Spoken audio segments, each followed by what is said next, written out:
السلام علیکم ورحمۃ اللہ وبرکاتہ۔ بسم اللہ الرحمن الرحیم۔ الرحیق المختوم۔ نبی کریم صلی اللہ علیہ وسلم کے سیرت کے حوالے سے آج ہم جانیں گے ابتدائی مسلمانوں کا صبر ثبات اور اس کے اسباب عوامل۔ اس سے پہلے میں معذرت چاہتی ہوں کہ کل کے ایپیسوڈ میں حضرت خدیجہ رضی اللہ عنہا کی وفات کے وقت ان کی عمر 60 سال بتائی تھی، لیکن وفات کے وقت ان کی عمر 65 سال تھی۔ ابتدائی مسلمانوں کا صبر ثبات اور اس کے اسباب عوامل۔ یہاں پہنچ کر گہری سوجھ بوجھ اور مضبوط دل و دماغ کا آدمی بھی چکت رہ جاتا ہے، اور بڑے بڑے سوجھ بوجھ والے لوگ سوچ میں پڑ جاتے ہیں کہ آخر وہ کیا بات تھی جنہیں نے مسلمانوں کے قدموں کو اتنا ادھک چمتکاری ڈھنگ سے جمائے رکھا۔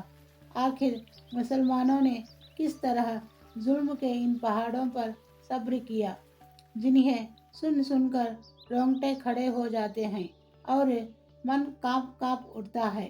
بار بار کھٹکنے اور دل کی تہوں سے ابھرنے والے اس پرشن کو دیکھتے ہوئے اچت لگتا ہے کہ ان باتوں کی اور ایک سرسری اشارہ کر دیا جائے۔ ایک ان میں سب سے پہلی اور اہم وجہ ایک اللہ پر ایمان اور اس کی ٹھیک ٹھیک پہچان ہے، کیونکہ جب ایمان کی تازگی دلوں میں بیٹھ جاتی ہے تو انسان پہاڑوں سے ٹکرا جاتا ہے، پھر بھی اسی کا پلہ بھاری رہتا ہے۔ اور جو آدمی ایسے مضبوط ایمان اور پکے یقین سے بھر جائے، وہ دنیا کی کٹھنائیوں کو چاہے وہ جتنی ہو اور جیسی بھی بھاری بھرکم ہو، خطرناک اور سخت ہو، اپنے ایمان کے مقابلے میں اس کئی سے زیادہ اہمیت نہیں دیتا جو کسی بند توڑ اور قلعہ شکن بڑھ کی اوپری سطح پر جم جاتی ہے۔ اس لیے مومن ایمان والا اپنے ایمان کی مٹھاس، یقین کی تازگی اور وشواس کے سواد کے سامنے ان کٹھنائیوں کی کوئی پرواہ نہیں کرتا کہ جو جھاگ ہے وہ تو بیکار ہو کر اڑ جاتا ہے، اور جو لوگوں کو نفع دینے والی چیز ہے وہ زمین میں برقرار رہتی ہے۔ پھر اسی ایک وجہ سے ایسی وجہیں سامنے آتی ہیں جو اس جماؤ اور دھیرے کو طاقت پہنچاتی ہیں، جیسے 2. آکرشک نیترتو۔ معلوم ہے کہ نبی صلی اللہ علیہ وسلم جو پوری امت مسلمہ مسلمان سمدائے بلکہ ساری مانو جاتی کے سروشریشٹھ مارگدرشک اور رہنما تھے، ایسی جسمانی خوبصورتی، من کی پاکیزگی، شریشٹھ چرتر، آدرش آچرن اور آدرش طور طریقوں کے مالک تھے کہ من اپنے آپ کی اور کھینچے چلے جاتے تھے، اور طبیعتیں سوئم آپ پر نچھاور ہوتی تھی، کیونکہ جن اچھی باتوں پر لوگ جان چھڑکتے ہیں ان میں سے آپ کو اتنا بھرپور حصہ ملا تھا کہ اتنا کسی اور انسان کو دیا ہی نہیں گیا۔ آپ شریشٹھتا کی سب سے اونچی چوٹی پر آسین نظر آتے تھے۔ سچائی، امانت داری، پاک دامنی اور تمام ہی بھلی خوبیوں میں آپ اتنے نمایاں جگہ پر تھے کہ ساتھی تو ساتھی آپ کے دشمنوں کو بھی آپ پر کبھی سندیہ نہ گزرا۔ آپ کے منہ سے جو بات نکل گئی دشمنوں کو بھی یقین ہو گیا کہ وہ سچی ہے اور ہو کر رہے گی۔ گھٹنائیں اس کی گواہی دیتے ہیں۔ ایک بار قریش کے ایسے 3 آدمی اکٹھے ہوئے جن میں سے ہر ایک نے اپنے باقی 2 ساتھیوں سے چھپ چھپا کر بالکل اکیلے قرآن مجید سنا تھا، لیکن بعد میں ہر ایک کا بھید دوسرے پر کھل گیا۔ انہی تینوں میں سے ایک ابو جہل بھی تھا۔ تینوں اکٹھے ہوئے تو ایک نے ابو جہل سے پوچھا کہ بتاؤ، تم نے جو کچھ محمد صلی اللہ علیہ وسلم سے سنا ہے اس کے بارے میں تمہاری کیا رائے ہے؟ ابو جہل نے کہا، میں نے کیا سنا ہے؟ بات اصل میں یہ ہے کہ ہم نے اور بنے عبد مناف نے محتہ اور مہانتا میں ایک دوسرے کا مقابلہ کیا۔ انہوں نے غریبوں کو کھانا کھلایا تو ہم نے بھی کھلایا، انہوں نے دان دکشنا میں سواریاں دی تو ہم نے بھی دی، انہوں نے لوگوں کو بھیٹ اپہار دیے تو ہم نے بھی ایسا کیا، یہاں تک کہ جب ہم اور وہ گھٹنوں گھٹنوں ایک دوسرے کے برابر ہو گئے اور ہماری اور ان کی حیثیت ریس کے 2 مقابلے کے گھوڑوں کی ہو گئی، تو اب عبد مناف کہتے ہیں کہ ہمارے اندر ایک نبی صلی اللہ علیہ وسلم ہے جس کے پاس آسمان سے وحی آتی ہے، بھلا بتائیے ہم اسے کب پا سکتے ہیں؟ خدا کی قسم ہم اس ویکتی پر کبھی ایمان نہ لائیں گے اور اس کی ہرگز تصدیق نہ کریں گے۔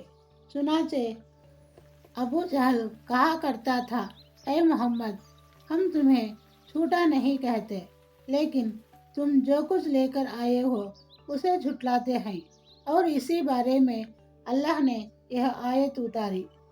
یہ لوگ آپ کو نہیں جھٹلاتے بلکہ یہ ظالم اللہ کی آیتوں کا انکار کرتے ہیں۔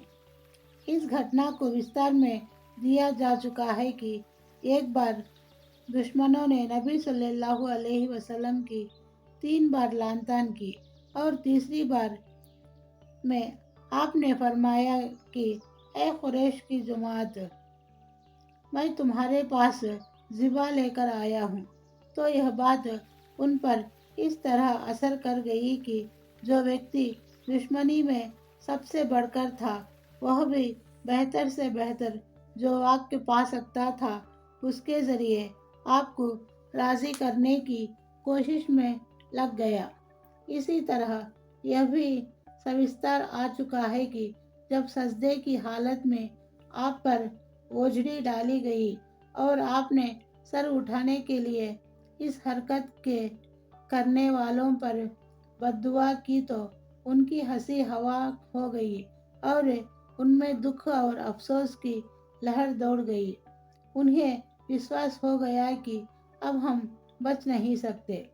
اس گھٹنا کا بھی الیکھ کیا جا چکا ہے کہ آپ نے ابو لہب کے بیٹے عتیبہ کے لیے بد دعا کی تو اسے یقین ہو گیا کہ وہ آپ کی بد دعا کی مار سے بچ نہیں سکتا، چنانچہ اس نے شام دیش کے سفر میں شیر کو دیکھتے ہی کہا، خدا کی قسم محمد نے مکہ میں رہتے ہوئے مجھے قتل کر دیا صلی اللہ علیہ وسلم۔ ابی بن خلف کی گھٹنا ہے کہ وہ بار بار آپ کو قتل کی دھمکی دیا کرتا تھا۔ ایک بار آپ نے جواب میں فرمایا کہ تم نہیں بلکہ میں تمہیں قتل کروں گا اگر اللہ نے چاہا تو انشاءاللہ۔ اس کے بعد جب آپ نے احد کی لڑائی کے دن ابی کی گردن پر نیزہ مارا تو اگرچہ اس سے معمولی چوٹ آئی تھی، لیکن ابی برابر یہی کہے جا رہا تھا کہ محمد نے مجھ سے مکہ میں کہا تھا کہ میں تمہیں قتل کروں گا، اس لیے وہ اگر مجھ پر تھوک ہی دیتا تو بھی میری جان نکل جاتی۔ اسی طرح ایک بار حضرت سعد بن معاذ نے مکہ میں امیہ بن خلف سے کہہ دیا کہ میں نے رسول اللہ صلی اللہ علیہ وسلم کو یہ فرماتے ہوئے سنا ہے کہ مسلمان تمہیں قتل کریں گے، تو اس سے امیہ پر بڑی گھبراہٹ چھا گئی جو برابر چھائی رہی، چنانچہ اس نے پرن کر لیا کہ مکے سے باہر ہی نہ نکلے گا۔ اور جب بدر کی لڑائی کے موقع پر ابو جہل کے آگرہ سے مجبور ہو کر نکلنا پڑا تو اس نے مکے سے تیز چلنے والا اونٹ خریدا تاکہ خطرے کی گھنٹی بجتے ہی چمپت ہو جائے۔ ادھر لڑائی میں جانے پر تیار دیکھ کر اس کی بیوی نے بھی ٹوکا کہ ابو سفیان، آپ کے یثربی بھائی نے جو کچھ کہا تھا اسے آپ بھول گئے؟ ابو سفیان نے جواب میں کہا کہ نہیں، بلکہ میں خدا کی قسم ان کے ساتھ تھوڑی ہی دور جاؤں گا۔ یہ تو آپ کے دشمنوں کا حال تھا، باقی رہے آپ کے ساتھی اور صحاب تو آپ تو ان کے لیے جان پران تھے۔